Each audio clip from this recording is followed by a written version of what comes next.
Assalamualaikum warahmatullahi wabarakatuh.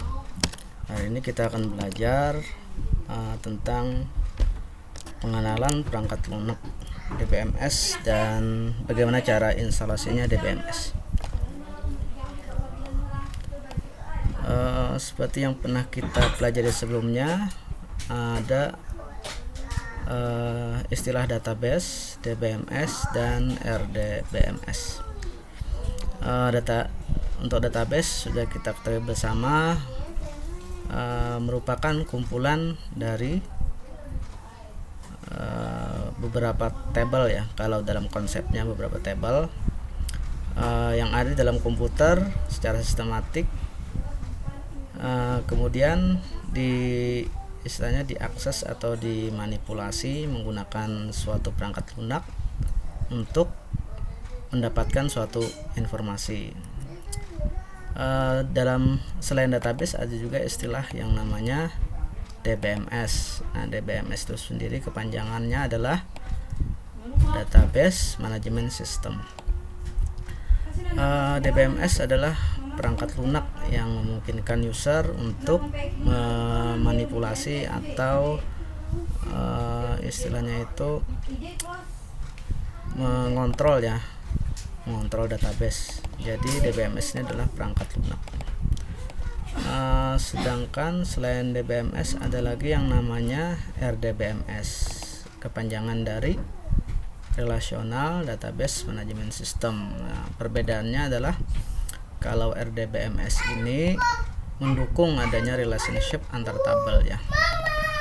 Antar tabel ada relationship. Jadi RDBMS ini lebih khusus dibandingkan DBMS. Jadi ada tambahan relationship. Jadi DBMS yang ada fitur relationship antar tabel itu merupakan RDBMS. Jenis-jenis DBMS kita nanti akan belajar MySQL. Ada PostgreSQL, DB2, Microsoft SQL Server, Oracle, CBase, Interbase, Teradata, dan Firebird. Oke. Tapi untuk kita belajar, nanti kita pelajari tentang MySQL. Ini adalah hierarki database ya, dalam konsep database di sini. DBMS, di dalam DBMS itu terdapat beberapa database sini ya. Sedangkan database itu terdiri dari beberapa tabel. Jadi tabel, relation table itu dikumpulkan, itu ada dalam database. Sedangkan tabel sendiri itu terdiri dari field dan record. Field itu adalah atribut atau kolom ya. Sedangkan record itu adalah tuple atau istilah lainnya adalah baris. Nah, jadi table itu terdiri dari kolom-kolom atau field dan record atau baris.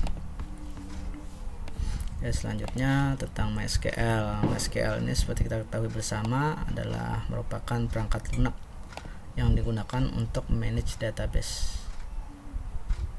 Dia menggunakan bahasa SQL ya. Kemudian dia mendukung multi-thread dan multi-user. Jadi MySQL ini banyak user yang dapat menggunakan atau mengakses database dan bersifat multi-thread, artinya banyak proses. Kelebihan seperti kita ketahui free, karena sekarang MySQL sudah dibeli oleh Oracle, maka MySQL sekarang dikembangkan oleh komunitas yang namanya adalah MariaDB. Selain free, juga stabil, fleksibel dengan bahasa pemrograman. Misalnya kita mau bikin aplikasi menggunakan bahasa pemrograman Java atau script language, misalnya menggunakan PHP atau Python atau bahasa-bahasa yang lain, itu bisa menggunakan database MySQL.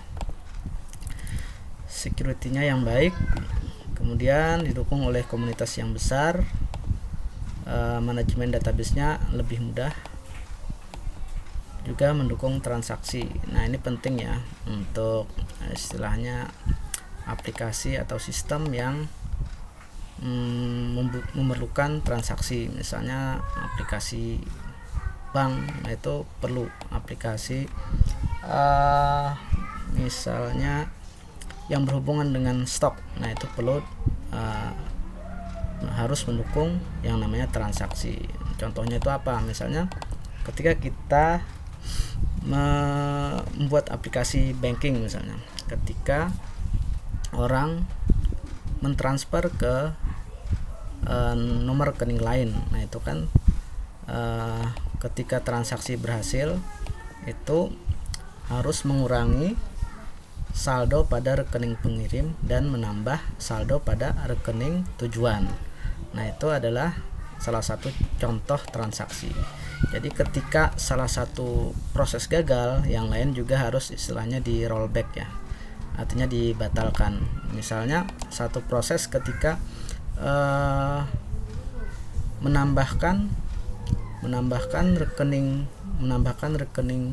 tujuan, kemudian ada error, nah itu harus dilakukan pembatalan penambahan rekening tujuan, dan juga harus dibatalkan juga proses pengurangan rekening pengirim. Itu ya salah satu contoh transaksi. Untuk contoh yang lain, misalnya ketika ada suatu aplikasi, misalnya apotek ya, di apotek itu misalnya ada transaksi pembuatan resep. Nah dalam pembuatan resep itu ketika resep selesai, dia akan memotong stok sesuai dengan detail dari resep itu. Misalnya obat A dibeli 5, obat B dibeli 10. Nah dia akan mengurangi stok dari table master stock. Selain dia menginsertnya header resep, juga dia akan menginsert table resep detail, juga dia akan mengupdate master stock. Nah jika dalam misalnya proses penambahan update data dan istilahnya pengurangan stok itu harus sukses ketiga-tiganya. Jika ada salah satu yang proses yang tidak error, maka ketiga proses tadi harus di rollback. Nah itu adalah contoh transaksi. Selain itu kelebihannya juga perkembangan softwarenya cepat. Nah jadi misalnya perkembangan itu ada versi 1, versi 2, versi 3, itu perkembangannya sangat cepat. Instalasi XAMPP. Nah pertama untuk instalasi XAMPP, di sini kita menggunakan database-nya MySQL ya. Nah untuk lebih mudah untuk instalasinya, kita install XAMPP. Dalam XAMPP ini ada paket yang namanya Apache. Apache itu merupakan web server, kemudian ada MySQL atau MariaDB, kemudian PHP dan Perl. Ini merupakan dua bahasa pemrograman atau script language. Caranya download terlebih dahulu, langsung ke Google, kemudian klik 2 kali. Setelah itu, setelah proses instalasi, jalankan server Apache MySQL. Jika server MySQL dan Apache berjalan, maka silahkan buka browser, kemudian ketikkan alamat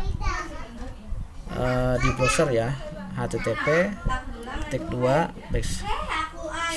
kali localhost, kemudian akan muncul dashboard XAMPP. Untuk lebih detail nanti kita akan membahas tentang langkah-langkah untuk instalasi XAMPP ini. DBMS yang kita gunakan adalah MySQL, MariaDB.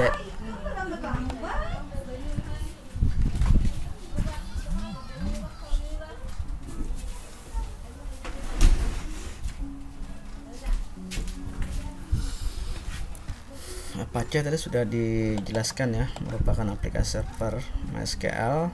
Database-nya di sini ada PHP dan Perl sebagai bahasa pemrograman atau script language.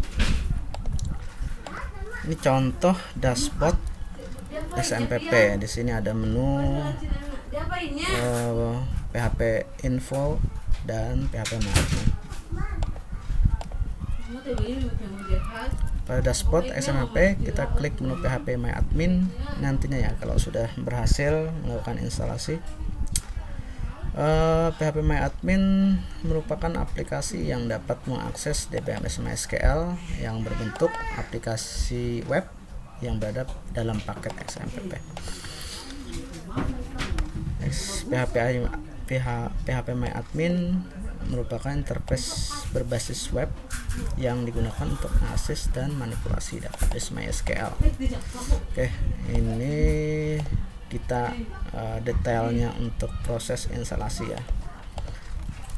Pertama, ketika kita selesai download paket XAMPP, tinggal diklik 2 kali, maka akan muncul tampilan seperti ini ya. Tinggal di next. Setelah next, kemudian kita milih nih komponen apa aja yang akan diinstal. Misalnya kita nggak perlu Tomcat, nggak perlu dicek sini ya. Misalnya Mercury nggak perlu, nggak usah dicek. Misalnya FileZilla FTP nggak perlu kita cek. Di sini ada bahasa pemrogramannya PHP, Perl. Di sini ada juga PHPMyAdmin, Webalizer, dan Facsimile. Saya itu di klik next, kemudian tentukan untuk Windows biasanya defaultnya ada di instalasinya di drive C ya, folder XAMPP. Itu klik next, akan muncul di sini ya. Ini di next aja.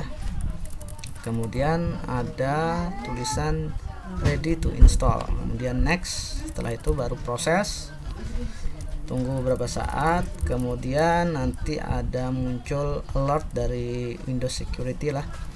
Kemudian kita klik allow access. Kemudian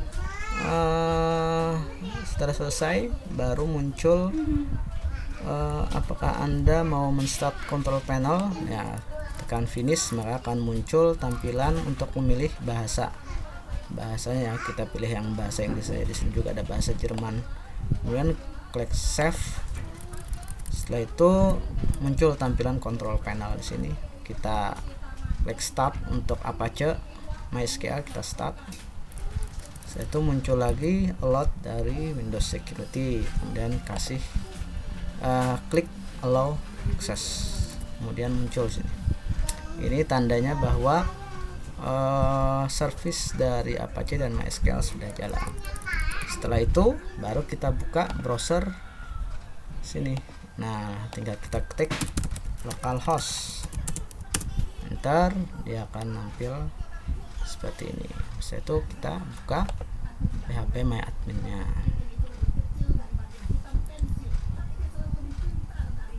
Oke, nah di sini adalah daftar database-nya di sini. Untuk proses pembuatan database mungkin nanti akan kita bahas dalam pertemuan selanjutnya. Oke, kiranya cukup sekian dulu. Assalamualaikum warahmatullahi wabarakatuh.